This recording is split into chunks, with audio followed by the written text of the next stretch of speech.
দেখেন কত সুন্দরভাবে আবাদ করা হচ্ছে। সত্য কথা বলতে কি, আমাদের যে প্রাকৃতিক সৌন্দর্য, আমাদের পুরা দেশটাই এরকম, কিন্তু আমরা অযত্নে, অবহেলায়, অত্যাচার করে, জুলুম করে আমরা সে জায়গাগুলোকে নষ্ট করে ফেলি। আমি ইউরোপের কয়েকটা দেশ ঘুরে দেখছি, সে দেশের রাস্তার আশেপাশে যে আগাছাগুলো, সেগুলো খুব পরিকল্পিতভাবে সাজানো গোছানো এবং তাদের খুব যত্ন নেওয়া হয়। আর আমাদের দেশে বাড়ির আঙ্গিনাও নোংরা করে রাখা হয়, আর বিশ্রীভাবে গাছপালা কেটে ধ্বংস করা হয়। আর ইউরোপে দেখছি, শুনেছি বা দেখছি আমি, যে সেখানে একটা গাছ কাটতে গেলে নিজের গাছ নিজে কাটবেন, তাও কর্তৃপক্ষের অনুমতি নেওয়া লাগে, সিটি কর্পোরেশনের বা পৌরসভার, যে আপনি তার বিনিময়ে লাগাইছেন কয়টা, এখানে পরিবেশের কতটুকু ক্ষতি হবে। কিন্তু আমাদের তো ওই ধরনের সচেতনতা নেই। এটা হলো মেকানিক্যাল ইঞ্জিনিয়ারিং ভবন। তো এই যে কিছু কিছু লোকজন দেখা যায় দূরে। লাল পুকুরের এবার পশ্চিম পাড়ে আমি আসলাম, যে পাশে ঢুকছি তার বিপরীত পাশ দিয়ে বেরোলাম। ওই সামনে দেখা যায় পাম গাছ, অনেকগুলো পাম গাছ আছে ওখানে। তো সত্যি একটা মনোরম জায়গা। এখানে আবার নির্মাণ কাজ হচ্ছে, কাজের সামনে আমি আর এগোতে পারতেছি না। এটা হলো বিজ্ঞান ভবন। ওই যে পাম বাগান।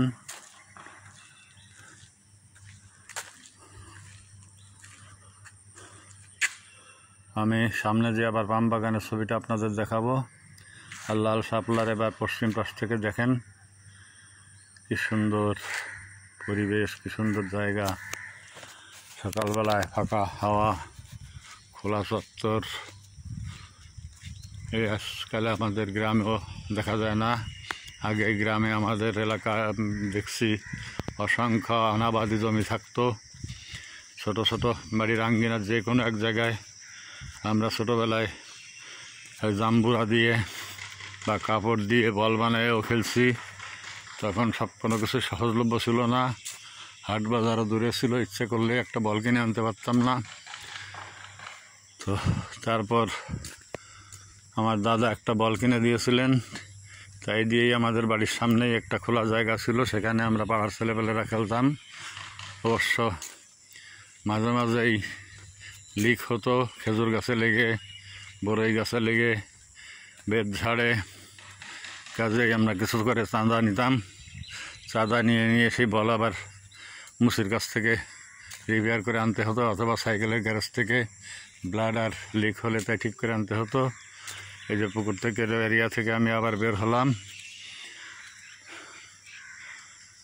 এটা হলো সিভিল ইঞ্জিনিয়ারিং ভবন। আর এইখান থেকে দেখা যায় আপনার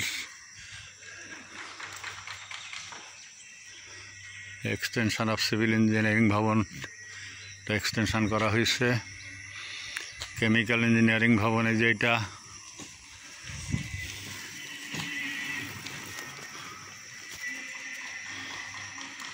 এবার ভেবে দেখুন, এমন একটা হাঁটার জায়গা কোথাও আছে? ঢাকায় তো নাই। ঢাকায় রমনা পার্ক, সরোয়ার্দী উদ্যান, সেখানে অসংখ্য লোকের ভিড়।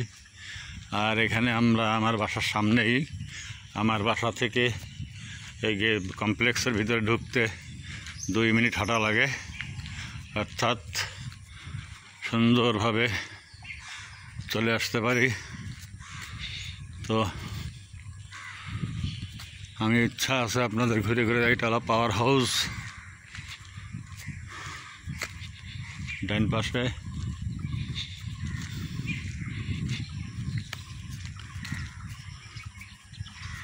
Power house. আর ওই যে সে মাঠ দেখা যাচ্ছে, এই যে খোলা জায়গাটুকু পার হলে ওই মাঠেই আমি হাঁটা হচলা করি, দৌড়াদৌড়ি করি। ওই যে সে শহীদ মিনার চত্বরও দেখা যায়।